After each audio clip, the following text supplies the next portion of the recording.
Alhamdulillahi wa kafa wa salamun ala ibadihi alladhina astafa amma ba'd. Fa'udhu billahi minash shaitanir rajim. Bismillahir rahmanir rahim. Allahumma salli ala Sayyidina Muhammad wa ala ali Sayyidina Muhammad wa barik wa sallam. Allahumma salli ala Sayyidina Muhammad wa ala ali Sayyidina Muhammad wa barik wa sallam. Allahumma salli ala Sayyidina Muhammad wa ala ali Sayyidina Muhammad wa barik wa sallam. Rabbi yassir wa la tu'assir wa tammim bil khair wa bika nasta'in ya Fattah ya Alim. رب زدني علما رب اشرح لي صدري ويسر لي أمري واحلل عقدة من لساني يفقهوا قولي Bismillah ar-Rahman ar-Rahim. Inshallah, today we will continue with the Seerat of Nabi alayhi salam, and today we will do two important events. The first is the marriage of Nabi alayhi salam with Hazrat Khadija radhiyallahu anha, and the second is the rebuilding of the Kaabaa, inshallah. So, yesterday we did Nabi Islam's first journey to Syria, where he was sent back midway um, from the recommendation of Bahira the monk. Today, inshallah, we will do the second journey to Syria and how he encountered another monk by the name of Nastura. So, Hazrat Khadija Ritala Anha was a very, very wealthy woman, one of the most wealthy women of Quraysh, and she did not have a father or a husband at that time. Because she was already married twice before, but at this moment she did not have a husband. And due to her noble lineage and her chastity, she was titled as Tahira, someone who's pure, right? Tahira. And this is even before the era of Islam. ठीक है. तो कुरैश जो हैं वो जब अपनी trade कैरावान्स भेजते थे तो हज़रत खदीजा रज़ियल्लाहु अन्हा used to partner with one of the traders, and she used to give her goods to one of the traders, as sharing profit margin, and that trader used to go and sell her goods for on her behalf and then keep some of that profit margin.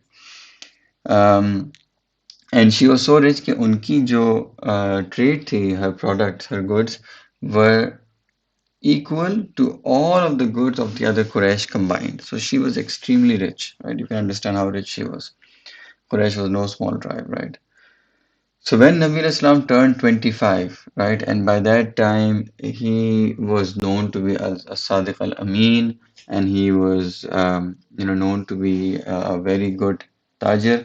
लोग उनको trust करते थे, people who wanted to trade with him, and उनकी reputation बन गई थी in Makkah Mukarramah and amongst the Quraysh especially, that he is someone who is a very very trustworthy trader, and people want to do trade with him, and he is also a very successful trader. ठीक है? So what happened was that everyone referred Nabi Islam, right, as Al-Amin, and then Hazrat Khadija radiallahu anha, when she found out about this and she'd heard enough about him, she sent him a message requesting him to take her goods to Syria with an offer to double the profit as compared to what she normally gives. ठीक है? And उस वक्त नबी इस्लाम की जो चचा थे Abu Talib, he was under some financial constraints. So Nabi Islam thought कि this is probably a good opportunity कि मैं उनकी मदद कर सकूं. ठीक है? So Nabi Islam ने ये offer accept कर ली, and he traveled with Hazrat Khadija radiallahu anha's khadima. Her name was Maysara, and they set off for Syria. Now when they reached Busra, right, Nabi Islam went and he took a seat under the shade of a specific tree. वहां पर there was a monk by the name of Nastura, वो वहां पे रहता था. ठीक है? When he saw Nabi Islam, he came up and he walked to him and he said that from Isa bin Maryam alayhi salam right up to the present moment, besides you, no other prophet has sat beneath this tree. So this was one of the signs to that monk that Nabi Islam can be the next prophet. ठीक है? He then asked Maisara, the Khadima, that Nabi Islam has this redness in his eye. So Maisara responded by saying that हाँ ये redness इनकी आंखों में हमेशा होती है. ठीक है? So these were the two signs that the monk was looking for, and he said that yes, surely this is the prophet. This is the final messenger. Okay. So this is the first event that happened, and Maisara, the Khadima of Hazrat Khadija anha, is looking at all of these things, right?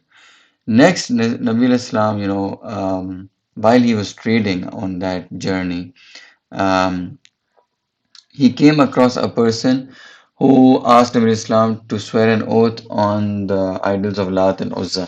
ठीक है, so ये दो बुत थे कुरैश के जिस पे वो कस्में उठाते थे. तो उस ट्रेडर ने नबी इस्लाम को बोला कि आप भी इनके ऊपर कसम उठाएं.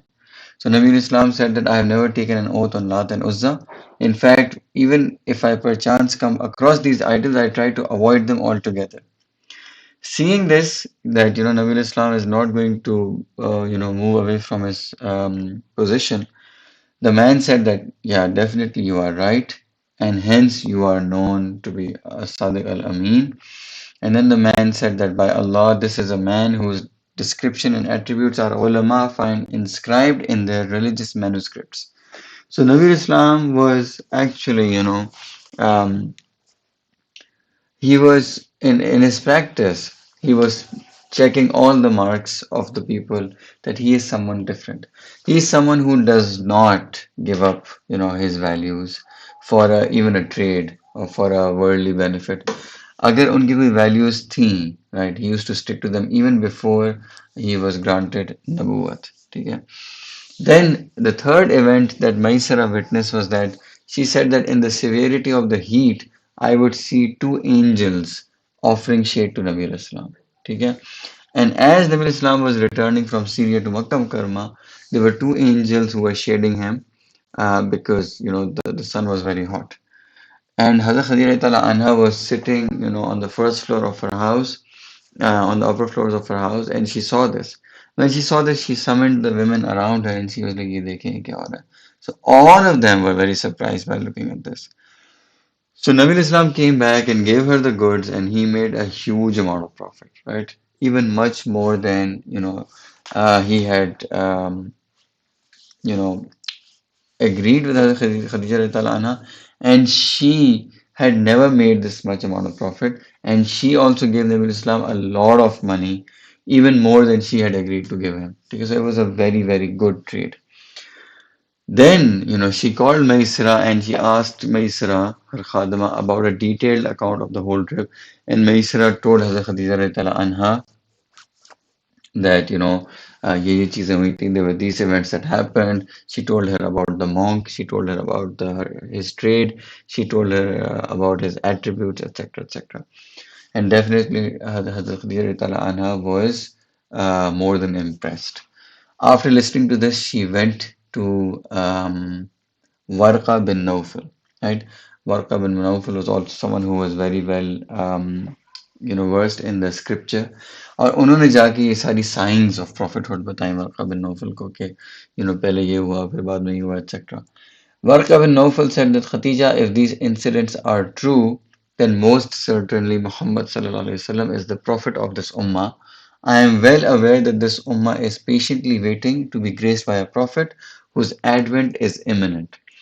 Because he was versed in the scripture, he knew कि यार अब हालात इतने खराब हो चुके हैं कि now एक नबी का आना जरूरी है, right? And so when he heard all of these signs, he said that yes, then if these signs are true, then he is definitely the prophet. On hearing these miraculous events, Hazrat Khadija Ta'ala Anha became even more inclined, and she, after 2 months and 25 days after arrival of Syria, from Syria of Nabi Islam, she sent a proposal to Nabi Islam. Right now, this was very different. Normally, the men sent a proposal. She was 40 at that age, and Nabi Islam was 25 at that age, a gap of 15 years. And it was, her third marriage, Nabi Islam's first marriage. She, being a woman of the Quraysh, she says, sends a proposal to Nabi Islam. So this was very different and very big. When Nabi Islam got the proposal, he discussed it with his uncle Abu Talib and his family, and they decided to agree on the proposal. So Nabi Islam, on the date of the nikah, वो अपने uncle Abu Talib, उनके chacha Hazrat Hamza रज़ियल्लाहु anhu, and other family members and other chiefs of Quraysh, he goes to the house of Hazrat Khadija रज़ियल्लाहु anha, and वहाँ पे जो है, because Hazrat Khadija रज़ियल्लाहु anha's father had already passed away, her uncle Amr bin Asad was present at her nikah. Abu Talib ने जो है वो निकाह पढ़ाया, and at the end of the nikah ceremony he said this, that Muhammad is a young man who, if weighed against any other youngster from the Quraysh, Muhammad will outweigh the other in nobility, eminence, intellect, and graciousness. He may be lacking in wealth, but wealth is after all a passing shadow and a trust to be ultimately surrendered. He is interested in getting married to Khadija bint Khuwailid, and she also cherishes the same interest. Now notice that Nabi Islam, even though he was a good trader, he was not very wealthy, right? And this is what Abu Talib is mentioning in the Nikah sermon. Okay? However, even though he was not very wealthy, उनकी जो personality थी that made him overcome all of the other people around him, right? So because Hazrat Khadija radiallahu anha was so very wealthy, a lot of people wanted to marry her. So people used to keep sending her proposals, right? कि हमसे शादी कर लें, हमसे शादी कर लें. But she used to reject all the proposals, and she was the one who initiated the proposal with Nabi Islam. So definitely she realized that there is something special about this young man, about this person. And उनके जो अखलाक थे वो इतने amazing थे that even though he was not wealthy, still she wanted to marry him. ठीक है? When it comes to the dowry, some say that it was fixed at 20 camels, some others say that it was fixed at 500 dirhams. ठीक है? So this was the story of the marriage of Nabi Islam to Hazrat Khadija radiallahu anha. Inshallah, in the next few sessions, we will see how much love Nabi Islam and Hazrat Khadija radiallahu anha shared, to the point that even later, when Hazrat Khadija radiallahu anha passes away, when Nabi Islam once he finds a piece of jewelry, a necklace from Hazrat Khadija radiallahu anha, he holds it and he starts crying. और वो ये कहते हैं कि आज भी मुझे आपकी याद आती है.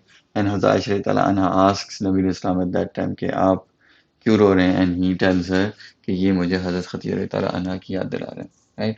So she was definitely one of the earliest people to support Nabi Islam and his Nabuwwat, and inshallah we will do this in the next sessions. So after the marriage of Nabi Islam, another big event that happened was the renovation of the Kaaba and the role Nabi Islam played in the arbitration of completing the Kaaba, right? So from the very first day, the Kaaba was reconstructed 5 times. All right, how many times? 5 times. Um,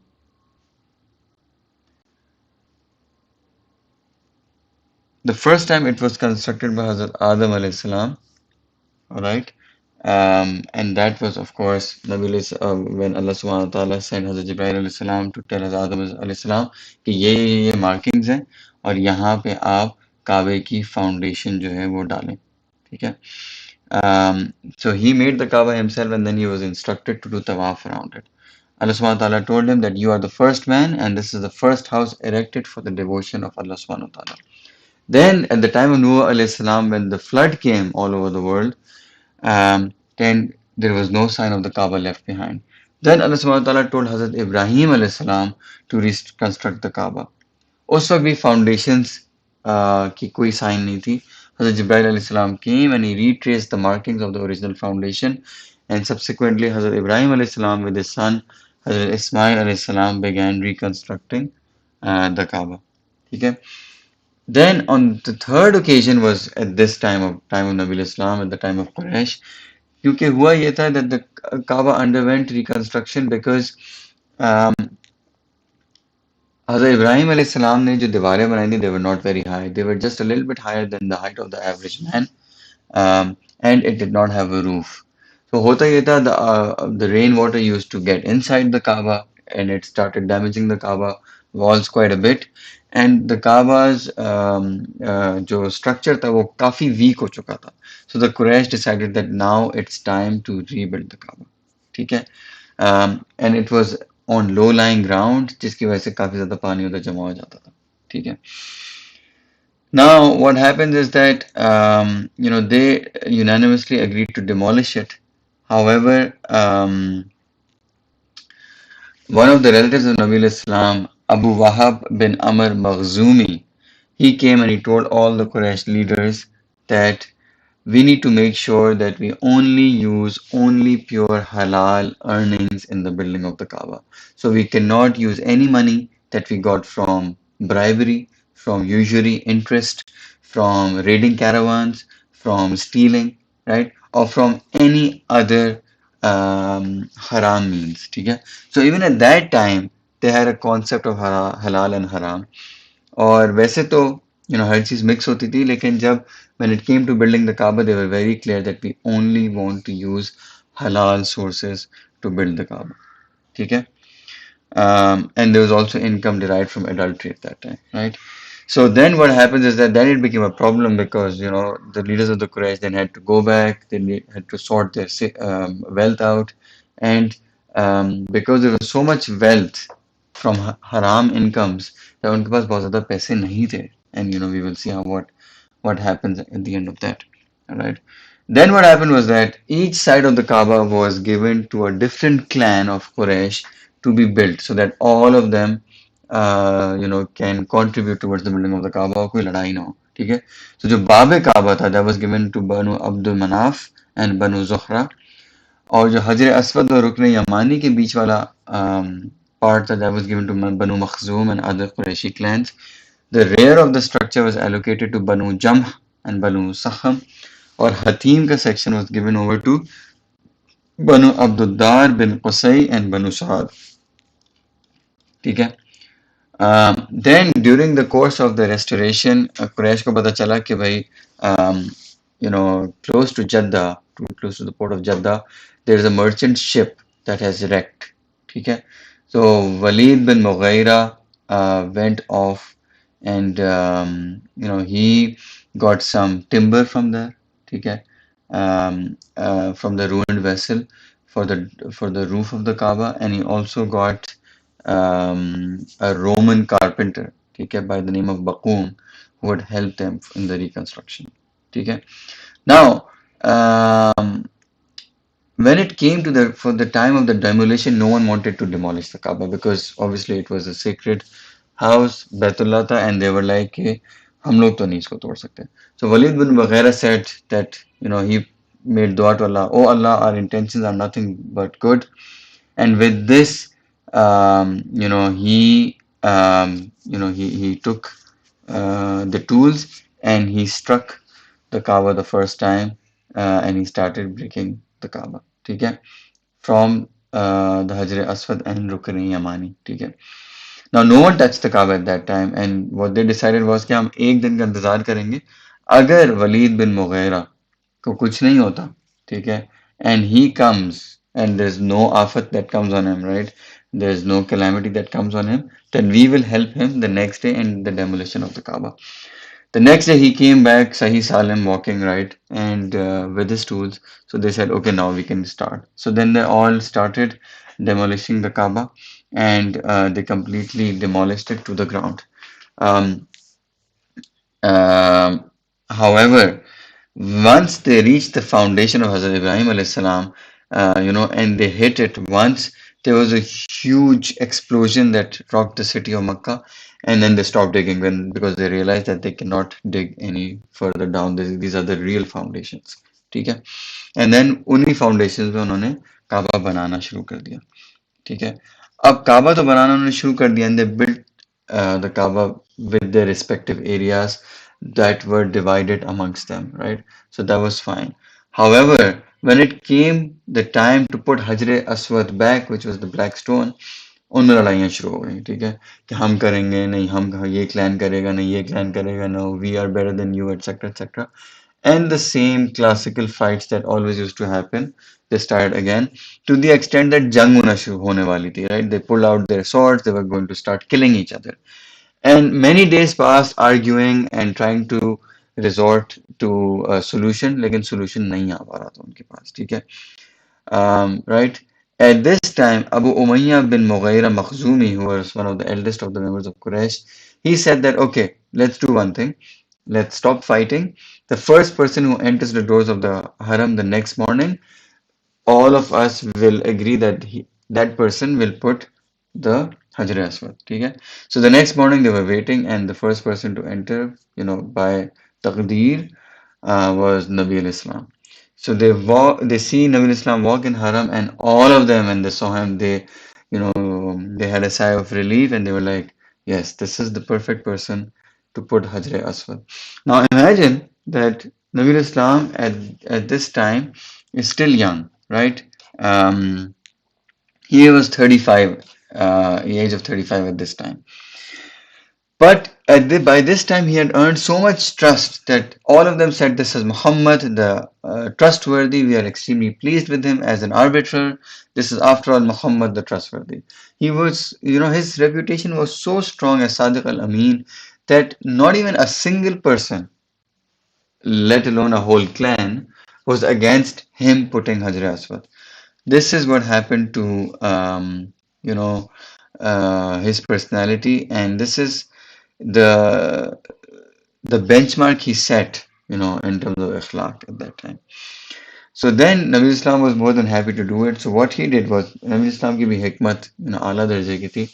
He took a big sheet and he placed the black stone onto the sheet, and he told each leader of the clan of Quraysh to grasp one end of the sheet so that all of them have a portion and a contribution in putting Hajar Aswad into the Kaaba. Okay? And they all raised it with the sheet, and then once they raised it to the right height, Nabi Islam picked it up and he put the Hajar Aswad into the Kaaba, and it's that same Hajar Aswad that's there. And inshallah, when we go for Hajj or Umrah, we can see it, we can touch it, we can kiss it if we get the opportunity. Okay? So this is the third time the Kaaba was resurrected or made. The fourth time the Kaaba was made was during the Caliphate of Hazrat Abdullah bin Zubair Talanhu, and the fifth time it was made in the rule of Hajjaj bin Yusuf. Okay. All right. So this was, the event of building of the Kaaba, and then this was 5 years before Nabi Islam was granted Nabuwat, right? Some other small things that happened before Nabuwat. So Nabi Islam was always, you know, not fond of the pagan customs. ठीक है? So Hazrat Ali Ta'ala Anhu कहते हैं कि Nabi Islam was once asked if he ever worshipped an idol. He replied in the negative. He was then asked if he ever consumed wine. Nabi Islam again replied in the negative and remarked, I always considered such deeds to be kufr, even though I possessed no knowledge of Iman and the Quran at that stage. ठीक है? Hazrat Urwa bin Zubair Ta'ala Anhu relates that the neighbor of Hazrat Khadija Ta'ala Anha narrates that she heard Rasulullah Sallallahu Alaihi Wasallam declaring to Hazrat Khadija Ta'ala Anha, by Allah, I will never ever worship Lat. By Allah, I will never ever worship Uzza. ठीक है? Um, then Zayd bin Harisa Ta'ala Anhu narrates that during the era of ignorance, the disbelievers would respectfully stroke the stone idols of Isaf and Naila whenever they performed tawaf of the Kaaba. Once I accompanied Rasulullah sallallahu alaihi wasallam in performing the tawaf of Baitullah. As we passed these idols, I devotedly lay a hand on them. Rasulullah sallallahu alaihi wasallam forbade me from doing this. I thought to myself, what harm can there be in touching stones? So I stroked them again, a bit more sternly. He prohibited me again, reminding me of the previous prohibition. By Allah, from that day on, I have never touched a single stone idol, right up to the time when Allah Ta'ala bestowed His Nabuwat upon Rasulullah Sallallahu Alaihi Wasallam and revealed His divine speech upon us. Okay? So there are many, many, many waqias where Nabi Islam used to, stay away from idol worshipping, from drinking alcohol, and he never got close to them. Okay? Um, then there is an important vakya that I think is very significant to us in this day and age. That again, it is reported from Hazrat Ali Ta'ala Anhu that he heard Nabi Islam saying that the notion of participating in any of these pagan rituals or customs had never crossed my mind except on two occasions when Allah Ta'ala safeguarded me from the evils. One night I told my companion who usually grazed goats with us to keep an eye on the animals as I wished to go to Makkah to amuse myself. with a bit of storytelling. As I entered Makkah, I was confronted with the sound of music. Upon inquiry, I learned that so and so is getting married. I also joined the ceremony, but the moment I sat down, I was overcome with sleep. Moreover, Allah Ta'ala sealed my ears against the music, and I dozed off, utterly unaware of my surroundings. By Allah, only the intensity of the sun beating down on my face the next morning jolted me awake. I returned to my companion only to be asked what I saw. I replied that I saw absolutely nothing. I then related my incident of falling off to sleep. Okay? The second night, the next night, Rasulullah Sallallahu Alaihi Wasallam again decided to join the festivities and he fell asleep yet again. Nabi Islam says, by Allah, after this occasion, I never thought of indulging in any form of such Jahiliyyah customs until Allah Ta'ala bestowed upon me His divine gift of prophethood. Bukhari and Muslim narrate on the authority of Hazrat Jabir anhu that during the reconstruction of the Kaaba, Nabi Islam also joined the people in howling borders to the side. His uncle Hazrat Abbas anhu advised him, son, undo your lower garment and throw it over your shoulder so that you may be safe from the constant chafing caused by the boulders. On the advice of his uncle, he was about to undo his lower garment when he suddenly fell unconscious. ठीक है? According to Abu Tufail, a mysterious voice questioned Nabi Islam, O Muhammad, safeguard your private part. This was the first time Rasulullah Sallallahu Alaihi Wasallam heard this mysterious voice, right?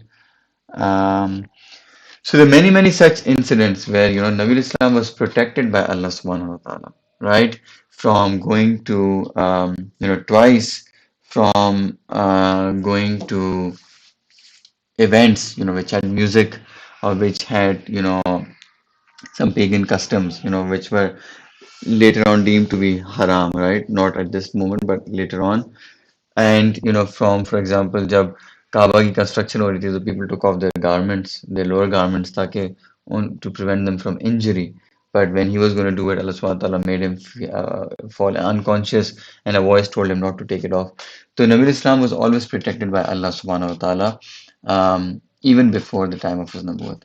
So a few learnings from today's lesson, right? The first one is, you can see that when Nabi Islam used to trade, वो कभी अपने morals और अपनी basics के ऊपर give up नहीं करते थे. आजकल हम ये क्या करते हैं कि थोड़े से दुनियावी फायदे के लिए we're willing to give up everything, चाहे थोड़ी सी रिश्वत देनी हो, थोड़ा सा झूठ बोलना हो, किसी का बैक बाइट करनी हो, गीबत करनी हो, कोई गलत बयानी करनी हो किसी चीज के बारे में, just to get our work done, we're willing to give up attributes which are being a Siddiq, the truthful, Al-Amin, the trustworthy, right? ये जो सच्चाई और ट्रस्ट के एट्रीब्यूट्स हैं, ये हमारी उम्मत से जाते जा रहे हैं मुसलमानों के अंदर, because we are after a small दुनियावी temporary फायदा, and we are willing to give up our basics of Islam and our deen for that, right? So this is a learning for us that even before Nabuwat, Nabi Islam never gave these up. He never, went close to the idols. He always refrained from them. Even though people asked him, people questioned him. The elders of the Quraysh, they also mocked him. Okay, but he never did this because उनके अंदर, वो कहते हैं ना ज़मीर, the Zamir was so strong that he was true to his values. So we should also be true to our values when we're, out there in the dunya earning halal, tayyib income. ठीक है? Whether we're trading, whether we're selling, buying, whether we're, doing any transactions, right? We should always stick to the right attributes.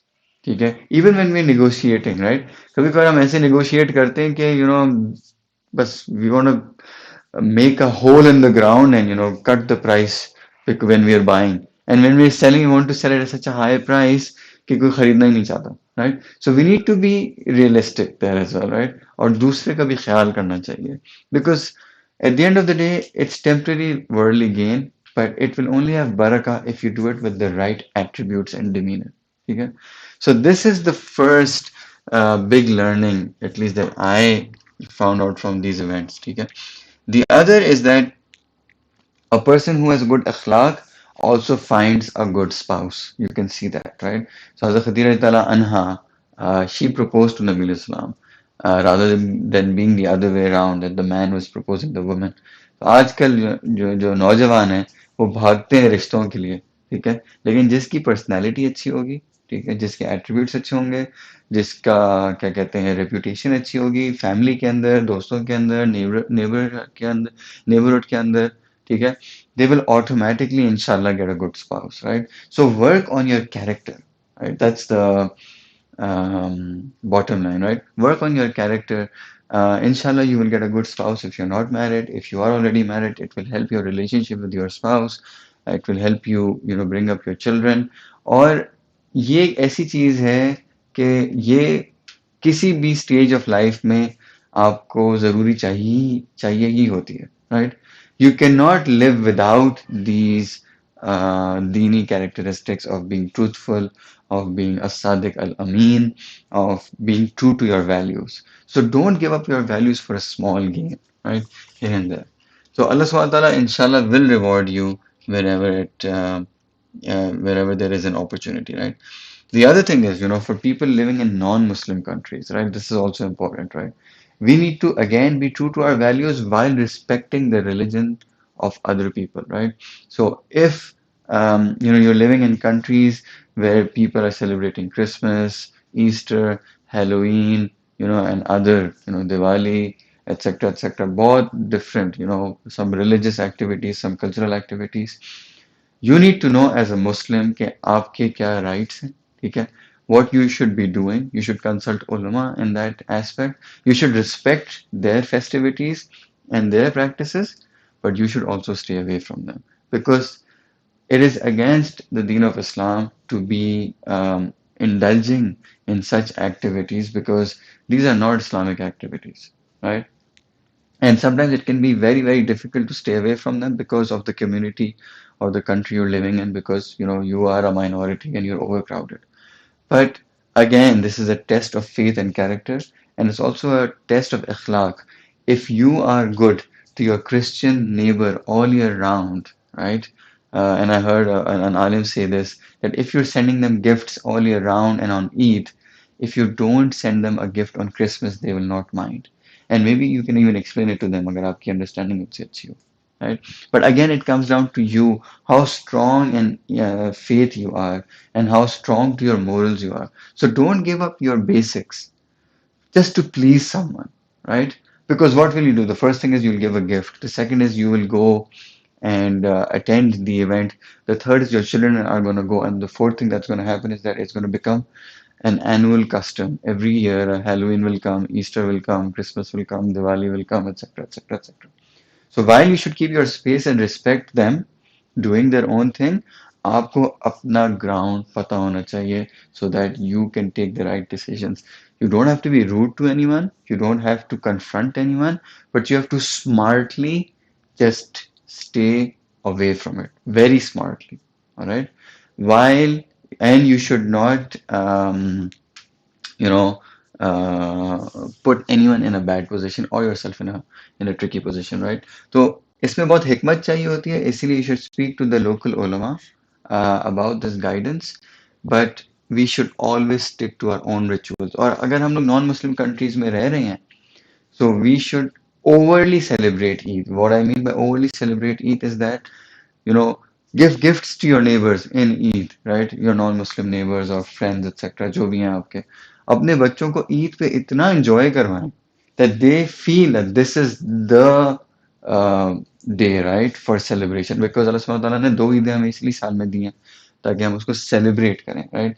We should wear nice clothes, we should cook nice dishes, we should go out, we should meet friends and family, ठीक है? हलाल activities में indulge करना चाहिए हमें. क्यों उनके लिए स्पेशल बनाए बच्चों के लिए specially if you living in a non Muslim country they should feel that Eid is special right so I think those are the few key learnings we get from today's topic. Inshallah tomorrow we will continue with the incident of the first revelation and how Nabi Islam got Nabuwat wa akhir da'wana alhamdulillahi rabbil alamin. Assalamu alaikum warahmatullah.